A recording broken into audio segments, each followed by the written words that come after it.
Hi, welcome to Muir's English Grammar, the Future Verbs edition.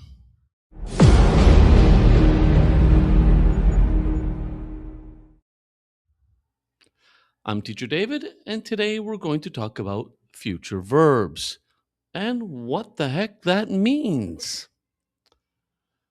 So, first off, we're going to identify future verb constructions because there is no future verb. I'll explain in a moment. We're going to distinguish between three groups of future verb constructions, and then you'll be able to use them correctly in a sentence. All right. So the first construction uses will. It's a helping verb, a modal verb. And you use that when you're making instant promises or decisions. Shall, it's a little bit more formal, still a bit more of a British use thing.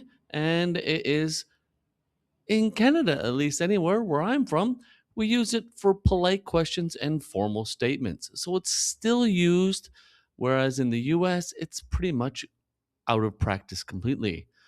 And the final one is going to be going to. So some form of the verb be, depending on the subject. I am going to, you are going to, that kind of thing. And it's used when when you're talking about prior decisions or future predictions, things that you think might happen. So let's explain. So, future verb constructions. A simple future verb, like the way we had present simple and past simple, it doesn't exist in English. There is no one word. Other languages like French and Spanish, you have that, but in English, you don't. Instead, we have to construct it using helping words, helping verbs, or some kind of phrase. Like I said, will, shall, or be going to. So, will, if your phone rings, you say, hey, I'll answer it. And that happens immediately right then. Shall, say you're trying to impress a lovely young lady or gentleman, and you walk up and say, hey, shall we dance? And that's the kind of more formal setting or formal use. And the next one, imagine you're talking about what you're doing on the holidays. What are you going to be doing? I'm going to Mexico. That's something that you're going to be doing in the future. Okay, so let's see if we can find the future verb constructions. So it's going to be two words or perhaps even four words in the sentence. So depending on which one we use. Number one, I will hit the ball over the fence. Will hit. Willhit. Those are the two words together to make the future, right? Class.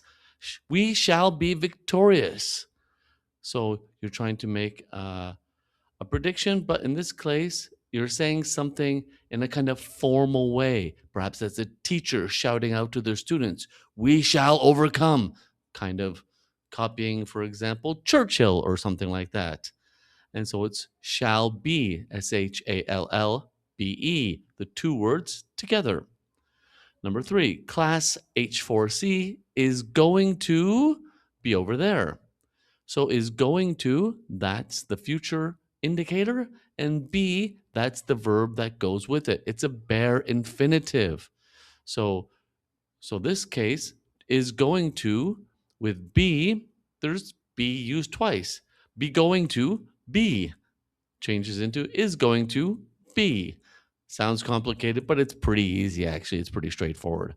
We are going to be, you are going to be, that kind of thing. All right.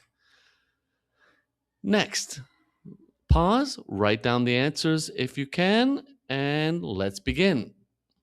Number one, the fastest students will win is going to win. Well, in this case, the trick is students has an S, is has an S, so we know it can't be is. It's going to be will. All parents shall or will present ID upon arrival. Now, here it's the tricky thing. You can use shall or will, depending on where you are. But ask yourself, is this a formal statement? Is somebody trying to be formal when they're speaking here? I think yes. so shall is more appropriate. Number 3, some runners are going to or shall run soon. Is that a formal statement? Not really. You're just talking about what's going on. So, are going to, that's what you need. Okay, remember to write 2 new sentences. Use some new future verb constructions in each sentence. Try to figure it out. Maybe one will, one be going to.